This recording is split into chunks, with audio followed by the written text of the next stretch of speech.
Кийинки сөз Мадумаров Адахан Кимсанбаевичке берилет. Демилгечиге ушул эгемен болгондон бери канчанчы жолу кирип атат ушундай мыйзам? Адахан Кимсанбаевич, негизи 7 жолу Убакытты токтоткула жигиттер. негизи 7 жолу даярдык болгон бул акцияда, бирок азыркы акция 3-чү жүрүп атат. Легализация боюнча. Ошол алдыңкы 2 жолкусунда канча акча түштү? Жалпысынан 39,4 миллион сом.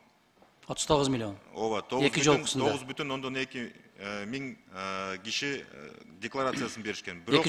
Бирок тилекке каршы ал өзүнүн маңызына жеткен жок ал акциялар. Анткени мамлекет тарабынан толугу менен кепилдик берилген эмес. Декларанттардын үстүнөн да иш козголгон убакыттарда болгон. Ошон үчүн азыркы мыйзам долбоору принципиалдуу түрдө ошол мамлекеттик кепилдик берүү. Ошондо мыйзамдар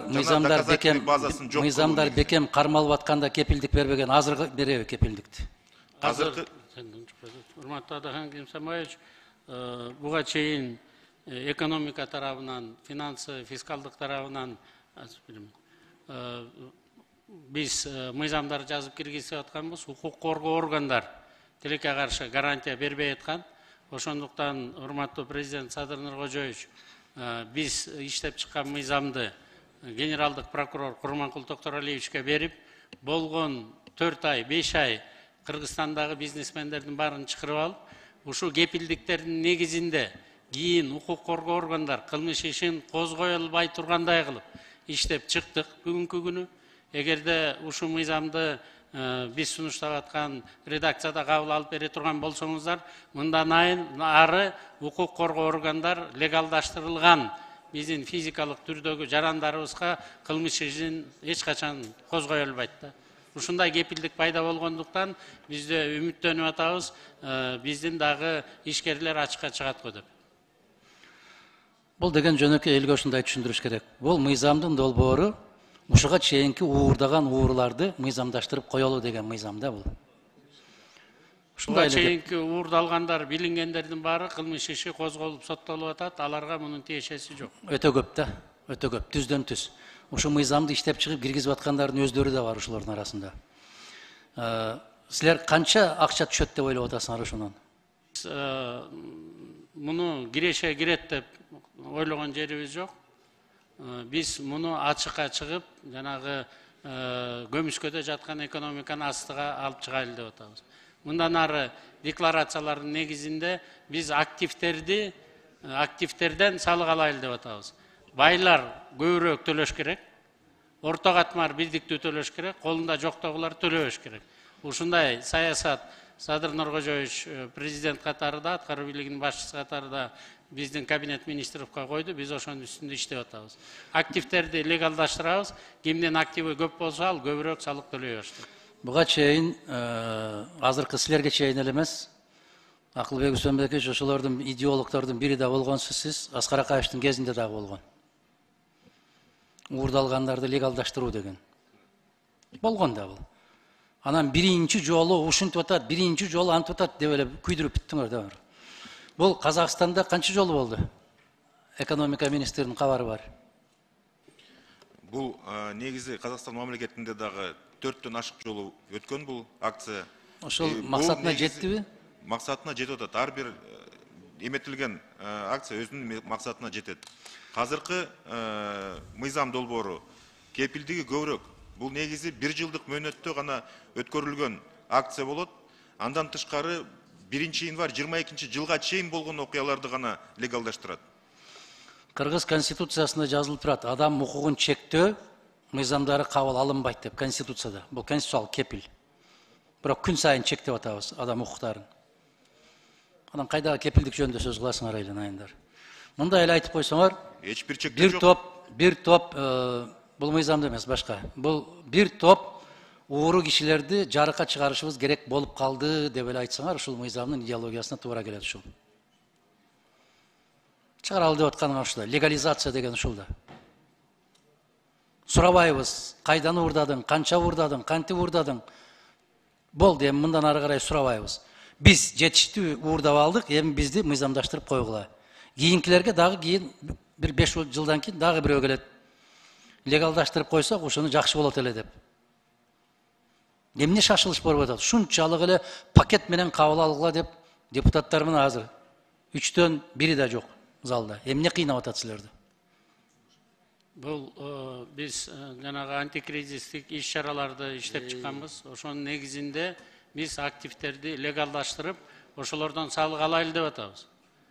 Biz буга чейинки бизнесмендерге кайрылып атабыз. Эгерде уурулар болсо, коррупционерлер болсо, алардын үстүнөн кылмыш иши козголсо, алар бул мыйзам менен каралбайт. Бирок бизнесмендер буга чейин мына Дордойдо, Кара Суу базарында, ага чейин орто жана чакан бизнесмендер өзүнүн мүлкүн мындан ары бөлөк бирөөлөргө каттабай, өзүнө каттап алып, биз эми капитализм куруп атабыз, коммунизм курган жерибиз жок. Мындан ары өзүнүн байлыгын атадан балага өткөстүрүп, же сатышка шарт түзүп атабыз. Биз мындан ары менчикти эч ким кол сала албайт деп атабыз. Буга чейин деле түзүлгөн. Буга чейин Салып эле келетасыңар. Менчик эмес, керек болсо үйүнө чейин келип бар. Бирок генералдык прокурор менен укук коргоо органдары кылмыш кодексине өзгөртүүлөрдү киргизгенге макул болбой жүрүшкөн. Азыр баарыбыз макул болуп атабыз, парламент колдоп бере турган болсо, баарыңарга керек болуп атат да бул азыр. Легалдаштырылган бизнесмендерге биз гарантия бере алабыз. Акыл эмес, баарыңарга керек болуп атат да бул мыйзам азыр. Ошон үчүн баары макул болуп атат. Баарыңарга эмес, бул кыргыз элине керек. Жок, эл деген эч кандай бир байлыгын жашырып калган эл жок бүгүн. Бүгүнкү күнү элдердин баары жашырып атат. Байлыктарынын баары бөлөктөргө байлар, бөлөктөргө оформляция этилген бүгүнкү күнү. Кедейлер 300 миңге жакын кедейибиз бар, алардын үйлөрүнүн баарын биз сүрөткө тартып, учетко алып, түздөн түз жардам берип атабыз. Бирок 1 миллионго жакын киши орто жана байлардын катарына кирди. Байларга биз айтып атабыз, тыш жакта, офшорлордо жүрбөгүлө. Азыр көрдүңүздөр, килеген мамлекеттин тыш жакта турган акчаларын 346 миллиардын Центробанк Российской Федерацияныкын заморозить этип салды.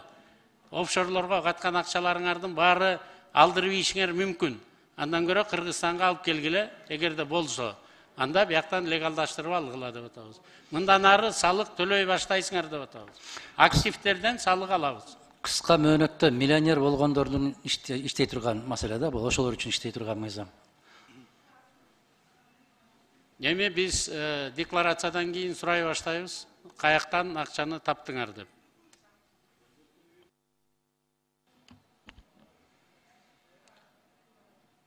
Кийинки сөз Масалиев Исаак Абсаматовичте берилет. Рахмат. Акылбек Үсөнбекович, биз экөөбүз мындай законду бир жолу кабыл алганбыз, туура, 2012-жылы. Бирок максатыбызга жеткен жокпуз. Чала болуп калган. Туура. Негизи ой максатында жакшы эле көрүнүп турат. Бирок сиз адашып атасыз азыр. Мына азыр мен кесиптешиме жооп бердиңиз го, коррупция менен алынган акча жооп болбойт. Сиздер берген законда жазылып турат. Так, от уголовной ответственности освобождаются за исключением случаев терроризма, экстремизма, финансирования террористической, экстремистской деятельности, торговли людьми, незаконным оборотом наркотических средств, торговли оружием. Демек, коррупция кечиримдүү болот. Мыйзам долбоору ушундай. Коррупция, злоупотребление, превышение, халатность, присвоение бүт баары кирет да. Жок, ишене азыр жок да. Эгерде соттун чечими болуп, ал күнөөлүү деп табылса, ал кирбейт. Жок, соттун чечимин мен түшүнүп атам.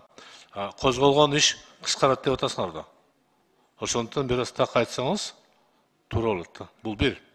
Экинчиден, абдан туура айтып атасыз, бирок логикаңызды бир аз мага жакпай атат да, мүлккө салык киргизебиз. Чын айтканда, мүлк бакыйып көрүнүп турат. Тегеректеги имараттар көрүнүп турат. Декларация кирген бул көпчүлүк учурда накталай акча болуп атат. Ал жерде салык болбойт да. Аякта кантип салык киргизе аласыз? Декларацияга менде $1 миллион бар, $2 миллион деп жазат. А мүлк болсо имараттар турат мына тегерегибизде. Ансыз деле киргизсе болот салыкты. Көбөйтүлгөн салыкты. Мен кошулат элем бул талапка. Урматтуу Исхак Абсаматович, сиз экөөбүз кыймылсыз мүлккө салык киргиздик. Мен активтер жөнүндө айтып атам. Акциялары жөнүндө, компаниялары жөнүндө. Эми акция акчага салык жок да. Жөн, биз ошо мүлкүн көрүшүбүз керек да, Исхак Абсаматович. Биз байлардын 1 жылдык доходун көрбөй атпайбызбы? Азыр декларациядан кийин биз ошо активтеринен алайлы деп атабыз. айрым кишилердики билесиз, Forbes'ка да киргендер бар, кирип аткандар бар, кире электер бар. Мына ошолордун баарын, активтердин баарын биз көрө баштайбыз азыр. Декларациясында барбы же жокпу? Менде бир сунуш бар. Ар кандай сөз болуп калышы мүмкүн, айрыкча сиздерге, азыркы жетекчилерге сөз тиет да, мына бийликке келип туруп, мына пул жарыялап атат депчи. Ошондуктан эгер бул мыйзамдын күчү 2021 жылдын 1-январдан күчүнө кирсе деп койсо кандай болот? Сөз болбосун да. Биз деген Ага чейин болгон мамилелерди биз мына пул жарыялабыз деп койсо кандай болот? Мурдараак кишине берип бак. 1-январ 2022 жылдан баштап кирет деп атабыз биз. Мен түшүнүп атам. Ошондуктан мен сиздерге кичине артка жылдырып койсоңор болобу, болбойбу? Биз сиздерге кечиктирилгис чара катары муну киргизип атабыз, антикризистик мероприятиялар катары. Биз өзүбүздүн ишкерлерге шарт түзүп берүүнү милдет катары көрөбүз, ошондуктан сиздерге кайрылып атабыз. 10 секунд. Рахмат. Эми бул биринчи окуу болгондон кийин талкуу болот да. Мен каалайт элем, орусча айткандай, не выплесните с водой ребенка деген сөз бар да.